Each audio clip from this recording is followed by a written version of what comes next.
Party కావాలట, BJP party ఏమో ఇద్దరితో కలిసి డ్యూయెట్లు పాడుతుంది. ఎందుకు పాడదు? ఒక పక్కేమో పాలకపక్షం, ఇంకో పక్షమేమో ప్రతిపక్షం. ఇద్దరు స్వప్రయోజనాల కోసం ప్రజల ప్రయోజనాలను తాకట్టు పెట్టారు. ఏ ఒక్కరు మనకు ప్రత్యేక హోదా కావాలి అని ఏ ఒక్కరు అడగరు. మనకు పోలవరం కావాలని అని ఏ ఒక్కరూ ప్రశ్నించరు. మనకు రాజధాని కట్టాలన్న చిత్తశుద్ధి ఏ ఒక్కరికి లేదు. ఆఖరికి విశాఖ స్టీలు ప్రైవేటైజ్ అయిపోతుందో కూడా వీళ్ళకు చీమ కుట్టినట్టు కూడా లేదు. ఇలాంటి వాళ్ళకా ఓట్లేయాలి? ఇలాంటి వాళ్ళనా గెలిపించుకునేయాలి? ప్రజలందరూ ఆలోచన చేయాలి. ఈరోజు జగన్మోహన్ రెడ్డి గారు సిద్ధమని బయలుదేరారు. దేనికి సిద్ధం సార్ అని అడుగుతున్నాం. ఈ సిద్ధం అనే క్యాంపెయిన్కి 600 కోట్ల రూపాయలు ఖర్చు పెడుతున్నారు. 600 కోట్లంటే ఎంతో తెలుసా? ఎన్ని సున్నాలన్నా? ఎన్ని సున్నాలు? పదా? నిద్రపోతున్నారో లేదో అని చూస్తున్నా. 600 కోట్ల రూపాయలట. పబ్లిసిటీ పిచ్చి కానీ పట్టిందా జగనన్నకి అని అడుగుతున్నారు ప్రజలు. ఎక్కడ చూసినా సిద్ధం సిద్ధం సిద్ధం. ఒక్కొక్క సిద్ధం సభకు 90 కోట్లు ఖర్చు పెడుతున్నారట. కాంగ్రెస్ పార్టీ నాయకులే చెప్తున్నారు మాకు 90 కోట్లు ఖర్చు అవుతుందమ్మా అని. దేనికి సిద్ధం సార్?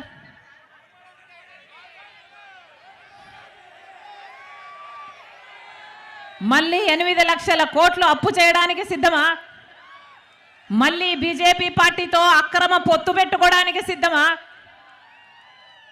మళ్ళీ ఆ బీజేపీ పార్టీకి మన ప్రత్యేక హోదాను, మన పోలవరంను, మన రాజధానిని, మన వైజాగ్ స్టీలను తాకట్టు పెట్టడానికి సిద్ధమా? మళ్ళీ పూర్తి మద్యపాన నిషేధం అని చెప్పి మహిళలను మోసం చేయడానికి సిద్ధమా? మళ్ళీ 2,30,000 ఉద్యోగాలు, ప్రభుత్వ ఉద్యోగాలు ఖాళీగా ఉన్నాయి, నేను వాటిని భర్తీ చేస్తాను, ప్రతి సంవత్సరము జాబ్ క్యాలెండర్ ఇస్తాను, మెగా డిఎస్సి 23,000 ఉద్యోగాలతో వేస్తానని చెప్పి యువకులను మళ్ళీ మోసం చేయడానికి సిద్ధమా? రైతులకు 3,000 కోట్లతో ధర స్థిరీకరణ నిధి ఏర్పాటు చేస్తామని చెప్పారు.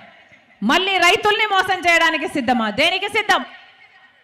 ప్రజలను మోసం చేయడానికి మీరు సిద్ధమైతే ప్రజలు మీకు బుద్ధి చెప్పడానికి, మిమ్మల్ని ఇంటికి పంపడానికి ప్రజలు కూడా సిద్ధం.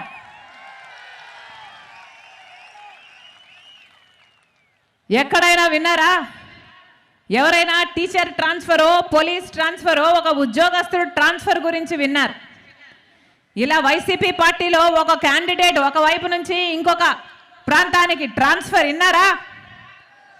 క్యాండిడేట్లను ఒక ప్రాంతం నుంచి తీసుకెళ్ళి ఇంకో ప్రాంతంలో పెడుతున్నారు. విన్నారా ఎక్కడైనా? ఏం చేస్తాం?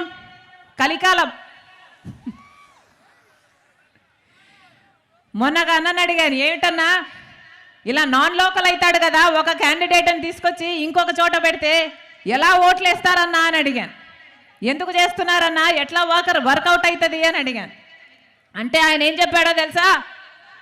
ఏం చేస్తాం తల్లి, ఇప్పుడున్న క్యాండిడేట్లేమో మాఫియాలు చేశారు, ల్యాండ్ మాఫియా, లిక్కర్ మాఫియా అని బ్రహ్మాండంగా సంపాదించుకున్నారు. ఇప్పుడేమో ఆ క్యాండిడేట్లకి అక్కడ అసమ్మతి ఉంది, అక్కడ ఓట్లేసే పరిస్థితి లేదు జనాలలో. కానీ ఇప్పుడు ఆ క్యాండిడేట్లకు మేము టికెట్ ఇవ్వకపోతే ఆ క్యాండిడేట్ ఇంకొక పార్టీలో చేరతాడు, ఆ డబ్బు ఖర్చు పెడతాడు. మాకేమో డబ్బు కావాలి, క్యాండిడేట్ అక్కడ నిలబడకూడదు. మరి ఏం చేస్తాం తల్లి, ఆ క్యాండిడేట్ని తీసుకెళ్ళి ఇంకో చోట పెడుతున్నాము అన్నారు. అంటే ఒక చెత్తని ఇక్కడ నుండి ఇంకో చోటికి తరలించినట్టు వైసీపీ అభ్యర్థులని ఒక చోట నుంచి ఇంకో చోటికి తరలిస్తున్నారన్నమాట. ఇది ఎక్కడ విడ్డూరం? ఏం జరుగుతుంది మన రాష్ట్రంలో? ఎక్కడ చూసినా మాఫియా, ల్యాండ్ మాఫియా, ఎక్కడ చూసినా మైనింగ్ మాఫియా, ఎక్కడ చూసినా లిక్కర్ మాఫియా. పూర్తి మద్యపాన నిషేధం అని చెప్పాడు జగనన్న గారు. జరిగిందా? ఏమన్నా జరిగిందా? పూర్తి మద్యపాన నిషేధం చేయకపోతే అసలు నేను ఓట్లే అడగను అన్నాడు జగనన్న గారు. పూర్తి మద్యపాన నిషేధం నా మేనిఫెస్టోలో పెట్టాను, నాకు మేనిఫెస్టో బైబిలు ఖురాను భగవద్గీతతో సమానం అని చెప్పాడు జగనన్న గారు. అయిందా మద్యపాన నిషేధం? మద్యపాన నిషేధం కాలేదు కదా. ఈరోజు మద్యం అమ్ముతున్నది ఎవరు? సర్కారే. సర్కారే మద్యం అమ్ముతుంది. వాళ్ళు ఏది అమ్ముతే అది కొనుక్కోవాలట. వాళ్ళు ఎంతకు అమ్ముతే అంతకు కొనుక్కోవాలట. బయట సామాను బయట బ్రాండ్లు ఏవి ఇక్కడ దొరకవట. అవునా? ఏం జరుగుతున్నాయి ఇక్కడ? భూమ్ భూమ్ అట, క్యాపిటల్ అట, స్పెషల్ స్టేటస్ అట, ఆఖరికి డిఎస్సి కూడా అట. అయ్యా మీ వాగ్దానాలు ఎక్కడ నిలబెట్టుకున్నారు జగనన్న గారు అని అడిగితే మద్యం షాపులో, లిక్కర్ షాపులో నిలబెట్టుకున్నాం తల్లి అని చెప్పేటట్టుంది పరిస్థితి.